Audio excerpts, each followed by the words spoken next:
Eventos finais, capítulo 8. As cidades. Os primeiros construtores de cidades. Recebendo a maldição de Deus, Caim se retirou da casa do pai. Escolheu a princípio para si a ocupação de cultivador do solo, e então fundou uma cidade, chamando-a pelo nome de seu filho mais velho. Saíra da presença do Senhor, rejeitara a promessa do Éden restaurado, a fim de buscar suas posses e gozos na terra sob a maldição do pecado, ficando assim à frente daquela grande classe de homens que adoram o Deus deste mundo. Durante algum tempo, os descendentes de Noé continuaram a habitar entre as montanhas onde a arca repousara. Aumentando seu número, a apostasia logo determinou a divisão. Aqueles que desejavam esquecer-se de seu Criador e lançar de si as restrições de sua lei, sentiam um incômodo constante pelo ensino e exemplos de seus companheiros tementes a Deus. E depois de algum tempo, resolveram separar-se dos adoradores de Deus. Consequentemente, viajaram para a planície de Sinear, nas margens do rio Eufrates. Ali resolveram edificar uma cidade, e nela uma torre de altura tão estupenda que havia de torná-la uma maravilha do mundo. As cidades são viveiros de vícios. A prossecução de prazeres e divertimentos centraliza-se nas cidades. Muitos pais que escolhem um lar na cidade para os filhos, pensando dar-lhes maiores vantagens, são desapontados, mas demasiado tarde se arrependem de seu terrível erro. As cidades de nosso tempo tornam-se depressa como Sodoma e Gomorra. Os muitos feriados animam a ociosidade. Os divertimentos excitantes, o teatro, corridas de cavalo, jogos, as bebidas alcoólicas, banquetes e orgias excitam ao extremo todas as paixões. A juventude é arrastada pela corrente popular. Foi-me revelado que as cidades se encherão de confusão, violência e crime, e que estas coisas aumentarão até ao fim da história da terra. Em todo o mundo as cidades se estão tornando viveiros de vícios. Por toda parte se vê e ouve o que é mal, e encontram-se estimulantes à sensualidade e ao desregramento. Juízos que sobrevêm às cidades. Terríveis abalos sobrevirão à terra, e os suntuosos palácios erigidos à custa de enormes despesas certamente se transformarão em montões de ruínas. Quando é retirada a mão de Deus que restringe, o destruidor começa sua obra. Então ocorrerão as maiores calamidades em nossas cidades. O Senhor faz advertências aos habitantes da terra, como no incêndio de Chicago e nos de Melbourne, Londres e da cidade de Nova York. O fim está perto, e cada cidade será transtornada de todos os modos. Haverá confusão em todas as cidades. Tudo que puder ser abalado há de ser abalado, e não sabemos o que virá em seguida. Os juízos serão de acordo com a iniquidade das pessoas e luz da verdade que elas tiveram. Quem dera que o povo de Deus tivesse uma ideia da impendente destruição de milhares de cidades, agora quase dominadas pela idolatria. Está próximo o tempo em que grandes cidades serão destruídas, e todos devem ser advertidos destes juízos vindouros. Edifícios à prova de catástrofes se transformarão em cinzas. Vi as mais dispendiosas estruturas de edifícios erigidos e que se acreditava serem à prova de fogo. E assim como Sodoma pereceu nas chamas da vingança de Deus, essas suntuosas construções também se transformarão em cinzas. Os lisonjeiros monumentos da grandeza de homens serão reduzidos a pó, mesmo antes que sobrevenha ao mundo a última grande destruição. Deus está retirando o seu espírito das ímpias cidades, as quais se tornaram como as cidades do mundo antediluviano e como Sodoma e Gomorra. Suntuosas mansões, maravilhas da habilidade arquitetônica serão destruídas num momento para outro, quando o Senhor notar que os proprietários excederam os limites do perdão. A destruição pelas chamas de majestosos edifícios que se presumia serem à prova de fogo é uma ilustração de como, em pouco tempo, a arquitetura da terra jazerá em ruínas. Os homens continuarão a erigir edifícios dispendiosos que custem milhões de dólares. Será dada especial atenção à sua beleza arquitetônica e à firmeza e solidez com que são construídos. Mas o Senhor me informou que, não obstante a extraordinária firmeza e o dispendioso aparato, esses edifícios terão o mesmo fim que que o Templo de Jerusalém. A cidade de Nova York. Deus não tem executado sua ira sem misericórdia. Sua mão ainda está estendida. Sua mensagem precisa ser transmitida na grande Nova York. Deve ser mostrado ao povo como é possível para Deus, com um simples toque de sua mão, destruir os bens que eles acumularam para o último grande dia. Não tenho luz especial a respeito do que sobrevirá a Nova York, mas sei que um dia os grandes edifícios que estão ali serão demolidos pela ação construtiva e destrutiva do poder de Deus. A morte chegará a todos os lugares. É por isso que estou tão ansiosa de que nossas cidades sejam advertidas.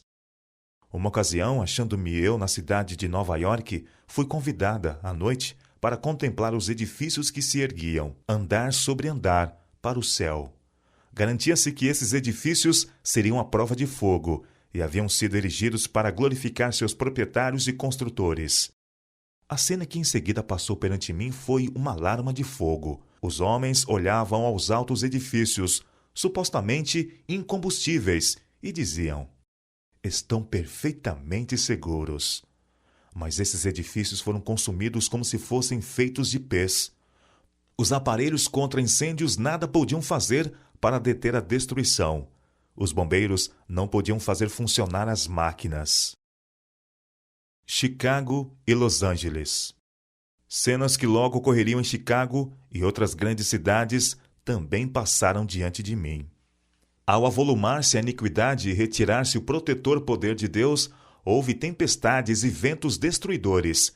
Edifícios foram destruídos pelo fogo e deitados abaixo por terremotos.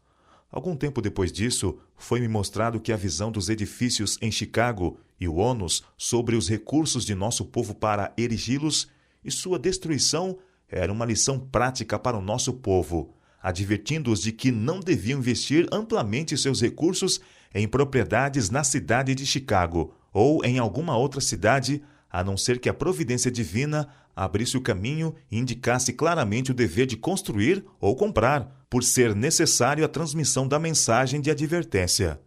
Foi feita uma admoestação similar no tocante ao ato de construir em Los Angeles. Reiteradas vezes tenho sido avisada de que não devemos aplicar recursos na construção de edifícios dispendiosos nas cidades. São Francisco e Oakland. São Francisco e Oakland estão se tornando como Sodoma e Gomorra, e o Senhor irá puni-las. Não vai longe o tempo em que elas sofrerão os seus juízos. O terrível terremoto que sobreveio a São Francisco será seguido de outras manifestações do poder de Deus. Sua lei tem sido transgredida. As cidades tornaram-se poluídas pelo pecado. Estudai a história de Nínive. Deus enviou uma mensagem especial a essa cidade iníqua por intermédio de Jonas. Muitas mensagens como a sua seriam transmitidas em nossa época, se as cidades iníquas se arrependessem como Nínive. Mesmo nas cidades em que os juízos de Deus têm caído em consequência dessa transgressão, não há sinais de arrependimento. Os bares ainda estão abertos e muitas tentações são mantidas diante do povo. Outras cidades iníquas. Ao nos aproximarmos do fim da história terrestre, as cenas da calamidade de São Francisco hão de repetir-se em outros lugares. Estas coisas me infundem um ar muito solene, pois sei que o dia do juízo está precisamente diante de nós. Os juízos que já ocorreram constituem uma advertência, mas não o fim da punição que sobrevirá às cidades iníquas. Estas cenas logo serão presenciadas assim como foram claramente descritas. Apresento estas maravilhosas declarações das Escrituras para a consideração de todos. As profecias relatadas no Antigo Testamento são a palavra do Senhor para os últimos dias e cumprir-se-ão com tanta certeza como vimos a desolação de São Francisco. Tenho ordem de declarar a mensagem, dizendo que as cidades onde reina a transgressão, extremamente pecadoras, serão destruídas por terremotos, pelo fogo e por dilúvio. Todas as advertências de Cristo acerca dos eventos que ocorrerão perto do fim da história terrestre estão agora se cumprindo em nossas grandes cidades. Deus está permitindo que estas coisas sejam trazidas à luz para que as possa ler até quem passa correndo. A cidade de São Francisco é uma amostra do que o mundo inteiro está se tornando. O pernicioso suborno, a malversão de recursos, as transações fraudulentas entre os homens que têm autoridade para soltar os culpados e condenar os inocentes, toda essa iniquidade está enchendo outras grandes cidades da terra e tornando o mundo como ele era nos dias que precederam o dilúvio. Os sindicatos nas cidades. Satanás está ativamente em operação em nossas cidades populosas. Sua obra é observada na confusão, na luta e discórdia entre o capital e o trabalho, bem como na hipocrisia que penetrou nas igrejas. A concupiscência da carne, a soberba dos olhos, a ostentação do egoísmo, o abuso do poder, a crueldade e a força empregados para fazer com que os homens se liguem às confederações e uniões, atando-se a si mesmos em molhos para a queima dos grandes fogos dos últimos dias, tudo isso é operação de instrumentos satânicos. Os ímpios estão sendo atados em feixes, atados em trustes, em sindicatos, em confederações. Não devemos ter nada que ver com essas organizações. Deus é nosso soberano, o nosso governador, e Ele nos convida a sair e separar-nos do mundo. Retirai-vos do meio deles, separai-vos, diz o Senhor, não toqueis em coisas impuras. Se recusarmos fazer isso, se continuarmos a nos vincular ao mundo e a encarar toda a questão de um ponto de vista mundano, tornar-nos-emos como o mundo. Quando métodos e ideias mundanos governam nossas transações, não podemos colocar-nos sobre a elevada e santa plataforma da verdade eterna. Os sindicatos, uma fonte de perturbação para os adventistas. Os sindicatos serão um dos instrumentos que trarão sobre a terra um tempo de angústia, tal como nunca houve desde o princípio do mundo. Alguns homens combinarão segurar todos os meios que se possam obter em certos ramos de negócio. Formar-se-ão sindicatos, e os que a eles se recusam unir serão homens marcados. Por causa dessas uniões e confederações, logo será muito difícil nossas instituições levarem avante seu trabalho nas cidades. Minha advertência é: conservai-vos fora das cidades. Não edifiqueis sanatórios nas cidades. Bem depressa se aproxima o tempo em que o poder controlador dos sindicatos será muito opressivo. Nas cidades, muitos anseiam por luz e verdade. As cidades das nações serão tratadas rigorosamente. Contudo, não serão castigadas com a extrema indignação de Deus, porque algumas almas ainda se despregarão dos enganos do inimigo, arrepender-se-ão e se converterão. As trevas espirituais que cobrem o mundo inteiro estão se intensificando nos apinhados centros populacionais. É nas cidades das nações que os obreiros evangélicos encontram a maior impenitência e a maior necessidade. E nessas mesmas cidades, os ganhadores de almas deparam com algumas das maiores oportunidades. Em meio às multidões que não pensam em Deus e no céu, encontram-se muitos que almejam luz e pureza de coração. Até mesmo entre os descuidados e indiferentes, a atenção de não poucas pessoas pode ser atraída por uma revelação do amor de Deus pela alma humana. É preciso haver diligente esforço nas cidades. Como preparação para a vinda de Nosso Senhor, devemos realizar um amplo trabalho nas grandes cidades. Temos um solene testemunho a ser dado nesses grandes centros. A mensagem de advertência para este tempo não está sendo transmitida diligentemente no grande mundo comercial. Dia a dia, os centros de comércio estão repletos de homens e mulheres que necessitam da verdade para este tempo, mas não obtêm conhecimento para a salvação de seus preciosos princípios, porque não são envidados diligentemente e perseverantes esforços para alcançar esta classe de pessoas onde elas se encontram. A mensagem do terceiro anjo deve agora ser proclamada não só em países distantes, mas também em negligenciados lugares por perto, em que há multidões não advertidas e salvas.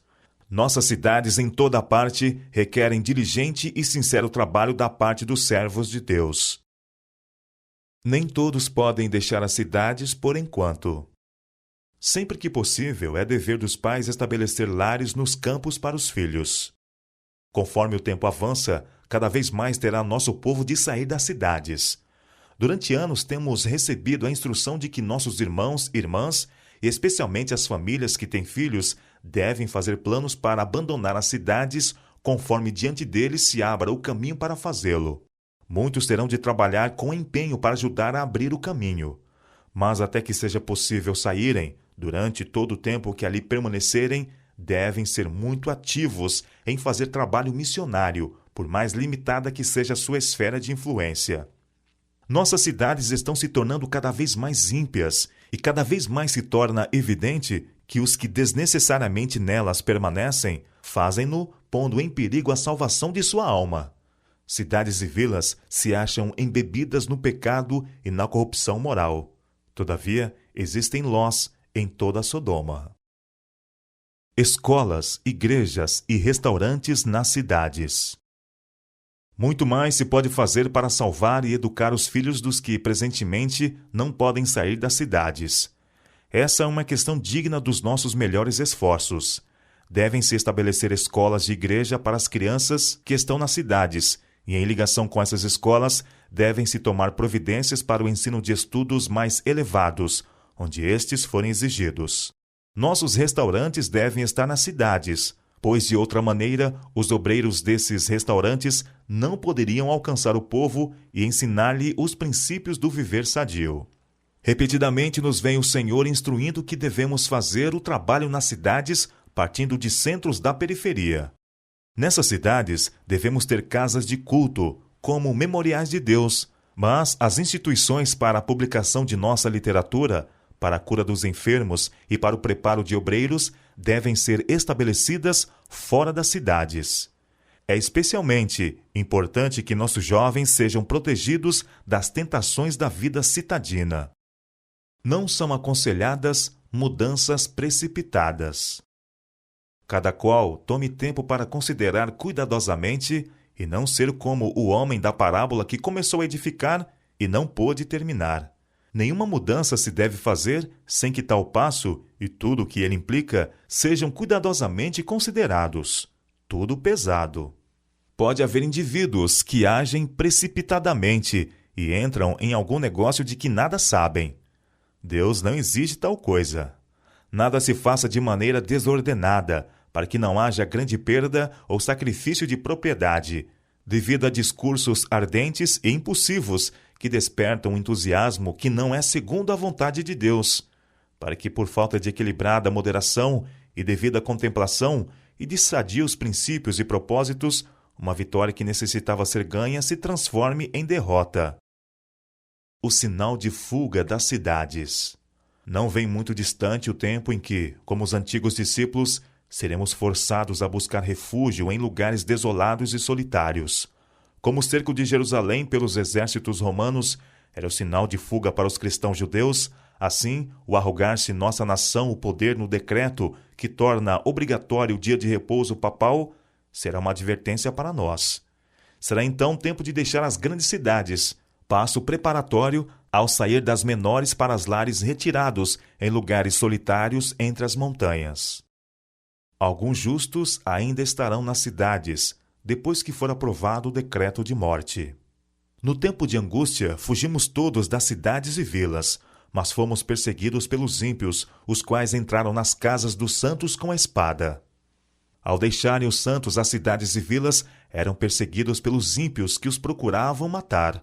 Mas as espadas que se levantavam para matar o povo de Deus quebravam-se e caíam tão impotentes como uma palha. Anjos de Deus escudavam os santos. Posto que um decreto geral haja fixado um tempo em que os observadores dos mandamentos poderão ser mortos, seus inimigos, em alguns casos, se antecipam ao decreto e, antes do tempo especificado, se esforçam por tirar-lhes a vida. Mas ninguém pode passar através dos poderosos guardas estacionados em redor de toda a alma fiel. Alguns são assaltados ao fugirem das cidades e vilas, mas as espadas contra eles levantadas se quebram e caem tão impotentes como a palha. Outros são defendidos por anjos sob a forma de guerreiros.